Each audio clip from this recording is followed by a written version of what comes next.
प्यारी साध संगत जी, प्यार से बोलिए जी, धन निरंकार जी। प्यारी साध संगत जी,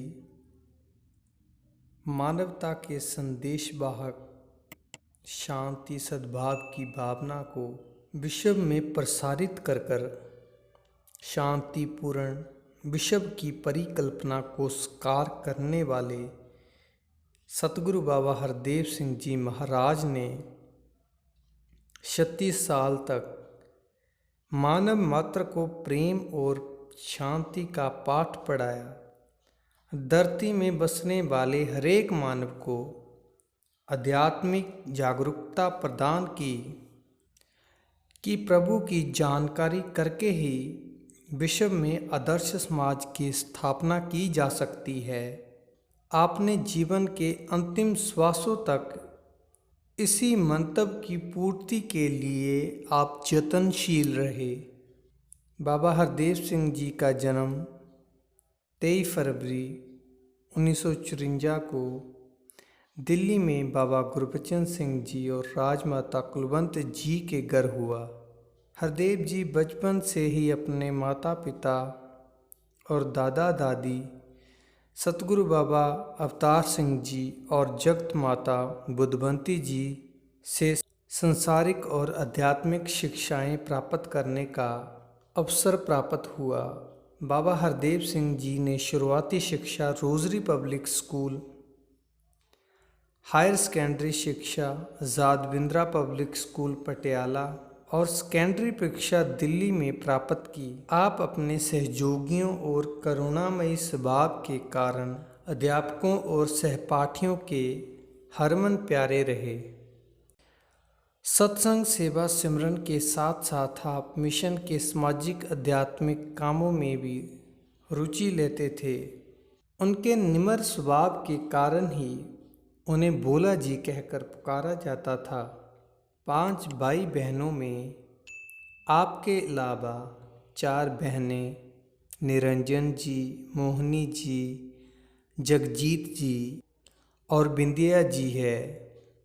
सन 1971 में आप संत निरंकारी सेवा दल के मेंबर बने। सन 1975 में आपने निरंकारी यूथ फोरम की स्थापना की, जो सादा जीवन व विचार के भाव के साथ समाज कल्याण कामों को बढ़ावा देने के लिए केंद्रित था।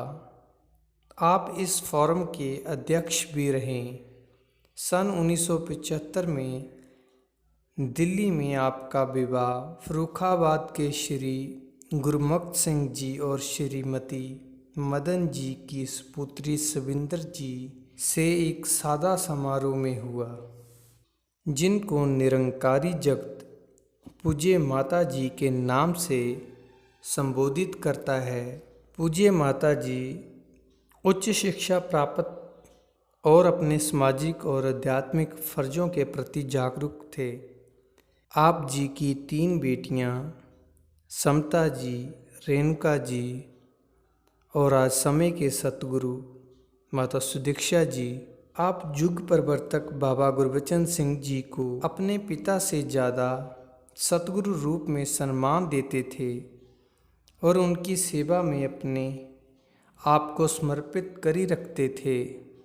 देश और दूर देशों की मानव कल्याण यात्राओं में आप एक समर्पित भक्त और सेवादार के रूप में शामिल रहते थे। बाबा गुरबचन सिंह जी के मार्गदर्शक संत निरंकारी मिशन के बढ़ते प्रचार को कुछ भ्रमित मानसिकता वाले लोगों द्वारा समय समय पर रोकने का यत्न किए जाते रहे। अंत 24 अप्रैल 1980 को बाबा गुरबचन सिंह जी ने मानवता की खातिर अपना बलिदान दे दिया। उस समय नौजवान हरदेव जी ने ना सिर्फ अपना सतगुरु गवाया था, बल्कि अपने पिता को भी गवाया था। ये वह समय था जब मिशन के श्रद्धालुओं को धीरज, सहनशीलता और सब्र की महत्वपूर्ण परीक्षा थी।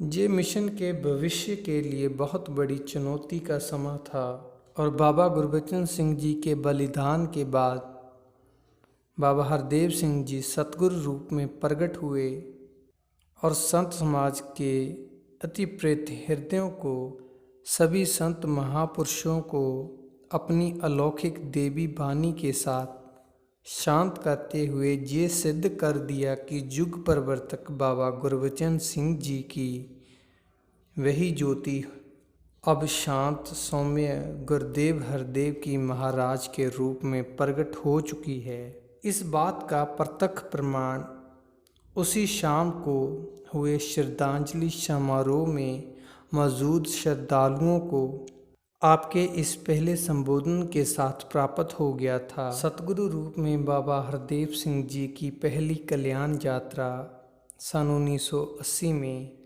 22 से 29 जून में पंजाब, हरियाणा और उत्तर प्रदेश के कुछ शहरों में की। मानव एकता की स्थापना का भाव आपके हृदय में इतना दृढ़ था कि साल 1981 में सतगुरु बाबा गुरबचन सिंह जी को याद को समर्पित समागम को आपने मानव एकता दिवस के रूप में प्रदान किया। तब से ही हर साल ये दिवस इसी रूप में मनाया जाता है। बाबा गुरबचन सिंह जी की याद में चिरस्थायी बनाने के लिए साल 1986 को आपने मानवता को एक नई दिशा प्रदान की। खून नालियों में नहीं, नाड़ियों में बहना चाहिए। आपके इस संदेश को निरंकारी श्रद्धालुओं ने हृदय से स्वीकार किया और तब से निरंतर हर साल विश्व भर में खूनदान कर कर हजारों लोगों को जीवन दान देने का कार्य किया जा रहा है और वातावरण की शुद्धता के प्रति मानव मात्र को जागरूक करने के लिए आपने प्रदूषण अंदर हो जा बाहर हानिकारक है का न केवल संदेश दिया बल्कि देश विदेश में वृक्ष लगाओ और सफाई मुहिम की शुरुआत करके इसको अमली रूप भी प्रदान किया। तब से ही आपके जन्मदिन 23 फरवरी को विश्व भर में स्वच्छता मुहिम जारी है और भी अनेकों ऐसे उपराले आपके द्वारा किए गए जो कभी भी भुलाए नहीं जा सकते। हमारी सच्ची श्रद्धांजलि सतगुरु के प्रति तब ही होगी अगर हम सतगुरु के कहे वचनों पर चल पाएं और जैसा बाबा जी हमसे जीवन चाह रहे थे हम वैसा ही जीवन जी पाए। आज समय के सतगुरु माता सुदीक्षा जी भी हमसे यही चाह रहे हैं कि हमारे बोल बोल ना रहकर कर्म रूप में ढल जाएं। प्रेम से बोलिए जी, धन निरंकार जी।